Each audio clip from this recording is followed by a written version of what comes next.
Hello, I hope you guys are having a good weekend. I thought the reading this weekend was an important reminder about the importance of slowing down our actors. I was really thinking a lot about the rehearsal process and character development and sort of those components of the chapters this week because that was a big chunk. But really, I was thinking about what an important reminder it is for us to just kind of slow down our work with our actors in order to help them develop their characters better. And really asking our actors to try to find the obstacles in their path, such as, it's just such important work that we have to do with them for them to find their character's motivation. They have to think about what they want, what they're, really the W's and H, what they want, how they're going to get it, what's stopping them. If they do get what they want, how does that change the character? It really is true without asking these questions. As an actor or director, you really are doing a disservice to your audience.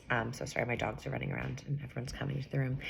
You really are doing a disservice to your audience and also to the playwright. Similarly, I was thinking a lot about the blocking because that came up as well. And I was thinking about how as I block shows, I really try to do so while explaining the reason and the intention behind the blocking to each actor. Every action really should be purposeful. If it isn't purposeful to the actor, then it won't be purposeful to the audience. And really the thoughtfulness of blocking is just such an important piece of what we do as directors. So really being intentional with blocking, but at the same time not over blocking the show because that can also be a distraction is really important too. I was also thinking about how important it is for directors to really have a clear and articulate vision of the show and to articulate with the people working on the show, both actors and people involved with production. Without a thoughtful vision, the process of it is just going to be less clear to everyone, to the team, to the actors, and also to the audience. And when you don't really know what your vision is or you don't share the vision, it can really slow down the production and the rehearsal process and really lessen the quality of that final product. I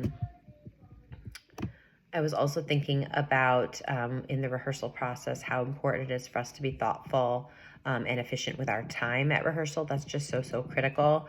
The importance of actors being prompt, starting right away, having attendance. It's so hard, when you have actors that are missing rehearsals because they miss getting notes and then you have to give them to them or you have to catch them up or suddenly you're trying to run a scene and everyone but a few people know what's going on.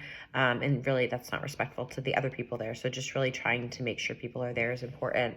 I know with my school shows, I have an attendance policy. I rarely will kick someone out over it, but, I tell them that they can have 2 excused rehearsals, but, really after that, and except for illness, they shouldn't be missing any rehearsals. And for the most part, I think that keeps people showing up. But really the importance of that attendance is so key because when someone misses a rehearsal, it can throw everything else off and really slow down the process. And it can mess up the flow of future rehearsals on the schedule because you can kind of run out of time. Sorry. Yeah, so you just want to make sure that it doesn't disrupt future run-throughs. So when I was a new director, I was thinking about how I would sometimes spend too much time talking to the cast before rehearsal began. I always try to sit down and just tell them these are the things that we're working on today. This is who's here. These are the priorities. These are our goals. And I know the chapters stress that as well. But I would also take questions, which was a great way to connect with the cast and make sure everyone knew what was going on. But in those early days, sometimes there would be too many questions or the questions would be really relating to more specific characters or specific people and not really the good of the order. So, I really try to say, we can take a few questions or comments. They're going to be limited and they should only pertain to really either everybody or the majority. And if not, find another time to talk to me because I was just finding that was really interfering with rehearsals. And sometimes we would start, a lot later than expected because one question would lead to another. And although lots of good information was shared, we weren't rehearsing when that was the main point. So that's something I kind of learned early on. And while I do think it's important to really get together as a group, it's important to also make sure you're being efficient with that time as well so that you're really getting to the work that needs to be done. And, having stage managers send out rehearsal emails or you sending out emails to update everybody is a good way around some of that. All right, I think that's pretty much it for tonight. Hope you guys have a good week and I will see you next week. Bye-bye.